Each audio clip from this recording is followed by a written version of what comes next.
సంబరాలు చేసుకుంటారు. సరే తెలుసు, చెప్పండి సాయి గారు. మీరు ఇందాక చెప్పిన దాంట్లో భరత్ గారు అండ్ జీ తెలుగు ప్రేక్షకులందరికీ కూడా ఫస్ట్ నమస్కారం. సో ధర్మేంద్ర ప్రధాన్ రాజీనామా చేసిన అంశము నాకైతే కనపడుతుంది ఏంటంటే అండి, ధర్మేంద్ర ప్రధాన్ కాదు టార్గెట్ మోదీ.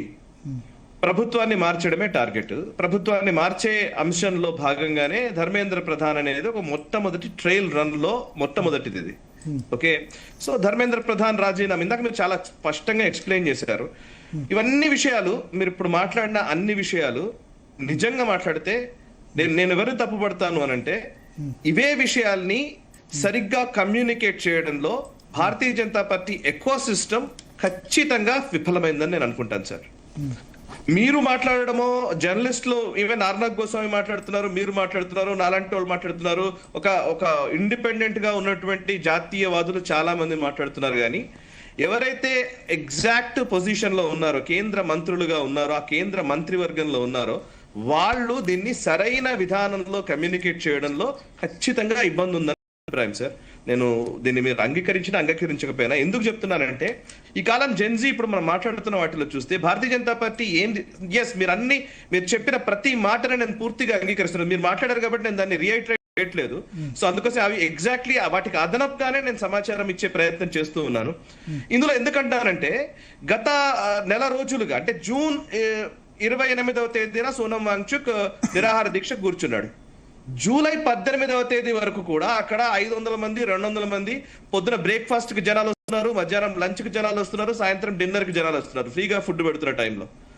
జూలై 18వ తేదీ వరకు కూడా అక్కడ పరిస్థితి అదుపులోనే ఉంది. మీరు అన్నట్టుగా 20 రోజులు నిరాహార దీక్ష కంటిన్యూస్ గా చేసుకుంటూనే వచ్చాడు. 18వ తేదీన ఆయన లిఫ్ట్ చేసి తీసుకెళ్లి హాస్పిటల్లో పెట్టారు, చలో సంసద్ అన్నారు. 20వ తేదీన లాఠీ చార్జ్ జరిగింది. ఆ నెక్స్ట్ డే రాహుల్ గాంధీ వచ్చి ప్రధాని నివాసం ముందు ఒక డ్రామా ఏదో చేశాడు. ఆ తర్వాత ఇక జనాలు మొదలయ్యారు. అక్కడ నిజంగా చెప్పాలంటే ఈ జనాలు వచ్చింది కూడా తర్వాతనే అక్కడికి.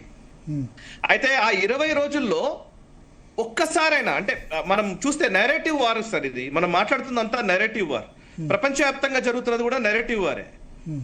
షేక్ హసీనా విషయంలో ఏం జరిగింది, లేకపోతే నేపాల్లో ఏం జరిగింది, శ్రీలంకలో ఏం జరిగింది, మొత్తం అన్ని దేశాల్లో ఇదే పంథా నడుస్తోంది. ఇక్కడ కూడా అదే పంథా నడిచింది.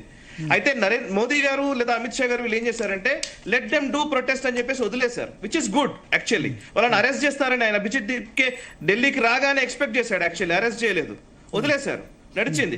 కానీ ఈ క్రమంలో నేరేటివ్ ఎట్లా నడిచిందంటే, వాట్ అబౌట్ మీద పోయింది మొత్తం. What about this, what about that, what about this అన్నట్టుగానే మనం మాట్లాడుతూ వచ్చాం. కానీ నిజానికి మాట్లాడితే, మీరు ఇందాక చెప్పారు సార్, అసలు ధర్మేంద్ర ప్రధాన్ ఎంత నిజాయితీ పరుడు, లేదా ఆయన చేసినటువంటి మార్పులు ఏంటి, ఎటువంటి సంస్కరణలు తీసుకొచ్చాడు, education policy, new education policy వల్ల ఏం జరుగుతోంది, గతంలో ఎడ్యుకేషన్ పాలసీ ఏముంది. ఇప్పుడు మురళీ సార్ ఉన్నారు చాలా స్పష్టంగా, మేము ఎన్నోసార్లు మనం మాట్లాడుకుంటూ ఉంటాం, న్యూ ఎడ్యుకేషన్ పాలసీలో ఏముంది అంటే, ఈ మధ్య కాలంలో వచ్చినటువంటి అనే దాని వల్ల ఒక పెద్ద మాఫియా ఉంది. నీట్ వల్ల ఒక ప్రైవేట్ మెడికల్ మాఫియా నడుస్తోంది. అటు కోచింగ్ సెంటర్ల మాఫియా నడుస్తుంది. రాజస్థాన్ ఒక కోటాలోనే 1,00,000 మంది నీట్ ఆస్పిరెంట్స్ ఉన్నారు. ఈ విషయాల మీద చర్చ కంటే కూడా ఆ వెనకాల ఉన్న విదేశీ శక్తులను ఇంకోటో ఈ వాట్ అబౌట్ ట్రీకి ఎక్కువ వెళ్ళిపోయారు. సమస్య ఏంటంటే, అండ్ అది కాక 20 రోజుల్లో ఈ తరం జనరేషన్ ఎట్లుందంటే అండి, నేను ఇందాక అదే చదువుతున్నాను. యాక్చువల్లీ జెన్జీ ఎట్లా ఉన్నారంటే, ఇప్పుడు చూస్తే 2026లో మనం ఉన్నాం సార్. 1996లో పుట్టినవాడు ఇవాళ 30 ఏళ్ల వయసున్నవాడు, అంటే 30 years బిలో ఏజ్ గ్రూప్ ఈ రోజు ఇక్కడ ఈ ఉద్యమాల్లో వీటిల్లో పాల్గొంటున్నవాడు. 96లో పుట్టినవాడు 2014లో 18 years వస్తాయి, అంటే మొట్టమొదటిసారి ఓటేసినవాడు, మొట్టమొదటిసారి మోదీ గారి ప్రధానిగా ఉన్నప్పుడు ఓటేసినవాడు. అంటే వాళ్ళకి యూపీఏ టైంలో ఏం జరిగిందో తెలియదు, కమ్యూనిస్టు సిద్ధాంతాలు తెలియదు, వాళ్ళు ఎంత మారణహోమం సృష్టించారో తెలియదు, ఈ మావోయిస్టుల వల్ల ఏం నరకం జరిగిందో, ఈ దేశంలో ఎంత నష్టపోయామో తెలియదు. ఇవేవి ఎక్స్ప్లెనేషన్ చేసినా కూడా వాళ్ళకి అర్థం చేసుకునే పరిస్థితిలో లేరు. అండ్ దట్టు ఇదే ఇప్పుడు వాళ్ళ మీడియేషన్ ఇద్దరు పోయారు కదా, జేపీ నడ్డా గారు కావచ్చు, జితేంద్ర సింగ్ గారు కావచ్చు. అదే పోయేదో ఆ రోజు పోయి ఉంటే నిజంగా చెప్పాలంటే ఈ కాక్రోచ్ పార్టీ చాలా వీక్ పొజిషన్ లో ఉంది. ఆ రోజు అసలు మనుషులే లేరు, వాళ్ళకి ఎప్పుడు ఎవడి ఎగ్జిట్ ఇస్తారా అన్నట్టుగా ఎదురు చూస్తున్నారు. ఒక టీవీ డిబేట్ అన్నా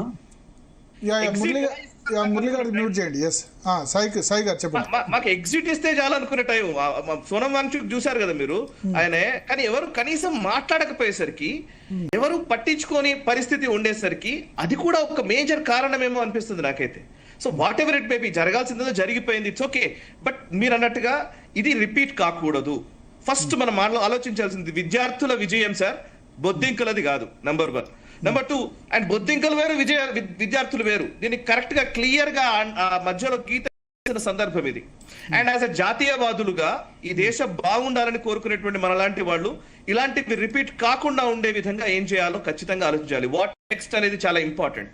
సరే, పొలిటికల్ గా ఏం జరుగుతుంది, నాయకులు ఏం చేస్తున్నారు, ఇవన్నీ పక్కన పెడితే ఇప్పుడు మీరు ఇందాక అన్నారు చాలా స్పష్టమైన ఎగ్జాంపుల్. రేపు పొద్దున ఏబీవీపీ విద్యార్థులు వీళ్ళందరూ కలిసి ఇదే మన ధర్నా చౌక్ దగ్గర ఎవరో ఒకళ్ళు ఆమరణ దీక్షకు కూర్చుంటారు. రేవంత్ రెడ్డి గారు ఏం మాట్లాడకుండా వదిలేస్తారా? రేపు పొద్దున నిజంగానే అడుగుతున్నాను. అంటే ఎవరు అంటే మనం ఎక్కడైనా చేయొచ్చు. యోగేంద్ర యాదవ్ చెప్తే యోగేంద్ర మీద కేసు పెట్టి లోపల పడేయాలి.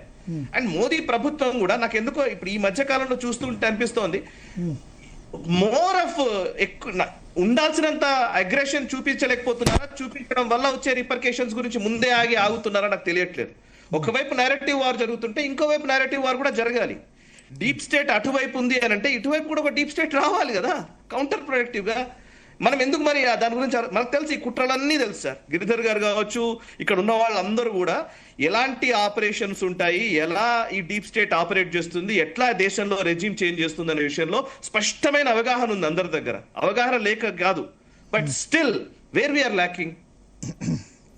ఇది చర్చ జరగాలి ఖచ్చితంగా. అండ్ ఇది చాలా ప్రమాదకరమైన అంశం. చూడండి, అక్కడ విజువల్ చూస్తుంటే నరేంద్ర మోదీ గారిని ఇష్టం వచ్చినట్టుగా మాట్లాడుతున్నారు. అసలు ఊహించడానికి వీలు లేని భాష, అసలు మామూలు వీళ్ళు విద్యార్థుల పేరిట మాట్లాడుతూ ఉంటే వాళ్ళని వదిలేయాలా మనం? అండ్ దట్టు ఇప్పుడు వాళ్ళ మీద కేసులు కూడా పెట్టద్దు, ఒప్పుకున్నారు. కేసులు కూడా పెట్టడానికి వీలు లేదు వాళ్ళ మీద ఏం చర్యలు తీసుకోమని చెప్పారు. అన్ని అయిపోయినాయి. ఇప్పుడు వాళ్ళు ఏదైతే విద్యార్థులు ఏదైతే డిమాండ్లు పెట్టారో ఆ డిమాండ్లు అన్ని నెరవేర్చాము, పైపెచ్చు ఓడిపోయామన్న భావన. సో ఇది మంచి పరిణామం కాదు ఇది. ఓకే ఓకే ఎస్ సంగప్ప గారు, ఒక్క విషయం ఈవెన్ సంగప్ప గారు ఒప్పుకుంటారో లేదు నాకు తెలియదు కానీ, but Bharatiya Janata party IT cell దీంట్లో ఖచ్చితంగా విఫలమైంది సార్.